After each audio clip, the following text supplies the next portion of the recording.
This right here is the XIL-193 Max, a drone in the $200 to $300 price range on TEMU.com, which compared to some of the other drones in this price point, I am a little skeptical of if it can deliver because it does have a rather impressive feature set, a 4K camera, and a obstacle avoidance system. This is my very first drone ever, so do note that this review is coming from a noob's perspective. So with that noted, let's talk about what you actually get in the box. And the first thing you're going to slide out of this box is this carrying case. And I mean, the carrying case is pretty cool. It's not just some gimmicky packaging that you get. It's actually something you're going to want to use to haul and move it around.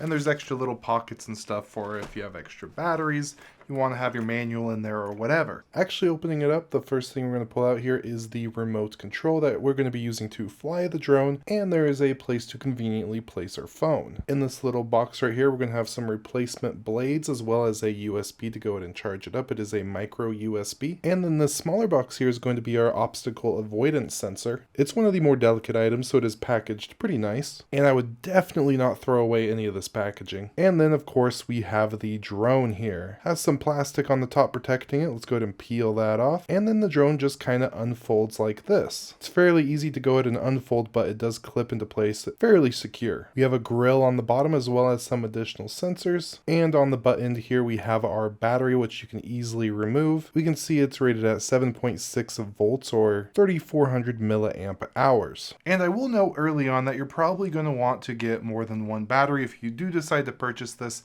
Fly time is anywhere from 30 to 40 minutes or so, and if you plan on using it more than that, they do take a while to charge, so you're going to want a couple of them ready. And then on the front here under this protective cover is going to be our camera. And then of course we have the full color manual with pictures and all that with both English and Mandarin. Now this drone right here is just one of thousands of products available on TEMU, the sponsor of today's video. TEMU is an online marketplace offering quality merchandise from the world's top suppliers and brands to consumers at wholesale prices anytime, anywhere, and at any quantity, obviously depending on actual stock. From fashion to jewelry, from kitchenware to tech, TEMU provides top quality products at super affordable prices. TEMU's application here has rapidly risen in the ranks due to its ease of use, product availability, and overall great prices. You can go ahead and browse specific stores, or even browse a wide variety of categories. A vast majority of the product pages are detailed and complete, helping aid in finding the right item for you. And to celebrate launch, TEMU has organized a grand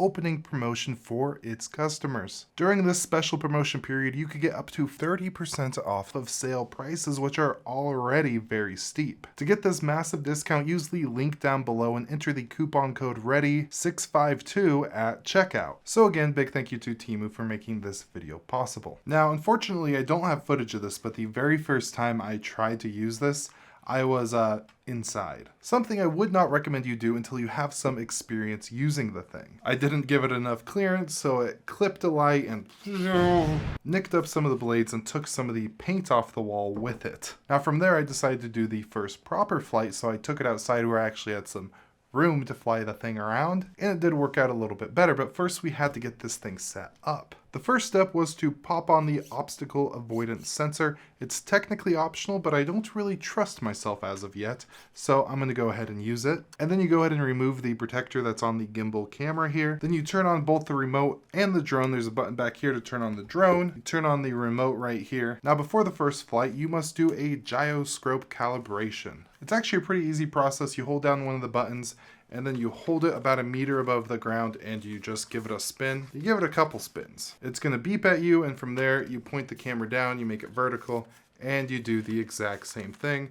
It's going to beep at you again, and that's how you know you are good to go. And from there, there's actually an application you need to grab. This is XIL Max, but we're going to get into that more in a little bit when we're actually flying the thing. And then you're going to connect directly to the drone via Wi-Fi so you can actually get a signal and be able to have a bird's eye view of exactly what is going on in and use a lot of the various features that this thing offers you. It's at this point you can fly the drone, and it kind of goes like this here. To actually unlock the thing, you get both of the joysticks and you go down and out or down and in. The blades will spin for a second and you have 5 seconds to go ahead and take off. And for our first flight, everything was fairly smooth. I did initially forget to take the camera protector off. That is Not recommended. You could actually damage the thing if you do that. I brought it back down, popped it off, took off again, and the controls were pretty easy to figure out. This joystick is to go up. This joystick here flies the drone up or down if you want to land it. Going side to side with this will turn the drone mid-air like so. And then this joystick here actually controls the forward, backward, and side-to-side movements. There is a place to put an SD card right here. On my first flight, I did not have one in there, but having an SD card in there allows you to record full 4K.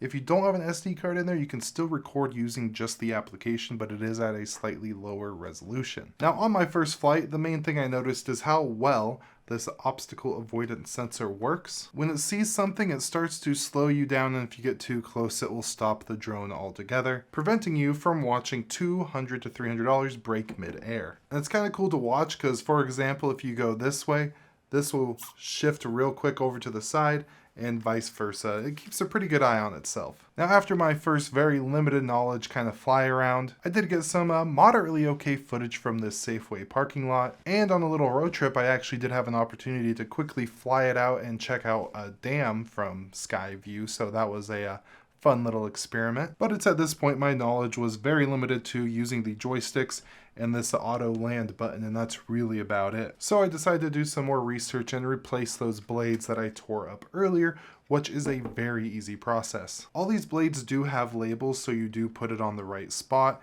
and there are two very small screws that you can unscrew with the pre-included screwdriver. It does take a little bit of force to kind of pop these off. I used the screwdriver and wedged it in there to kind of help it out. You have to apply some pressure to go ahead and force it on there.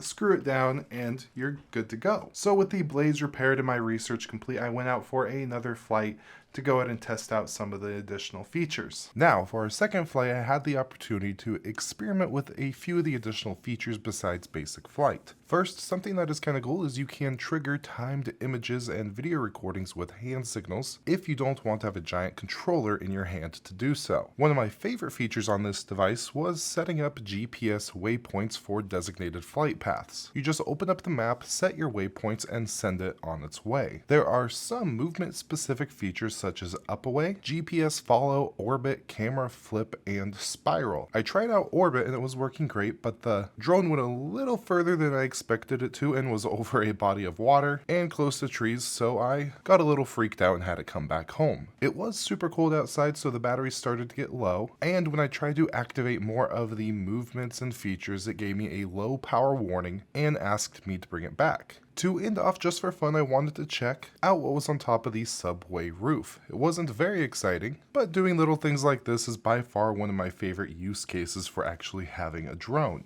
And what you've been seeing on this second flight is downscaled 4K footage directly from the SD card. Recordings are nice, but for a 4K camera, it definitely isn't the most clear image, but for the price, the camera quality is just what I expected. I do, however, wish it would have exceeded those expectations. So now, when it comes to my review of this thing, obviously it's a drone, it's fun, you're gonna have a good time playing around with it.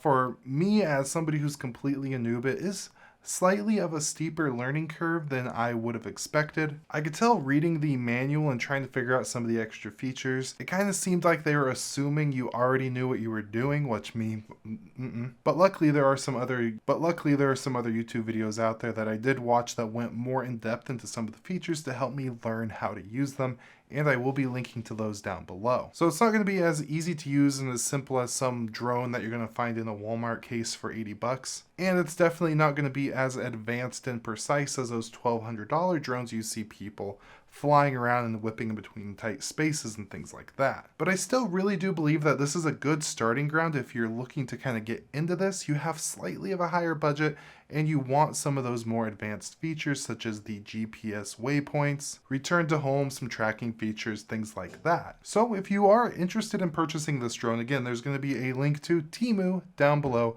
Great place to go ahead and make that purchase. And again, now is a really good time if you want to save some money. So with all that, I do hope you have an absolutely beautiful day and goodbye.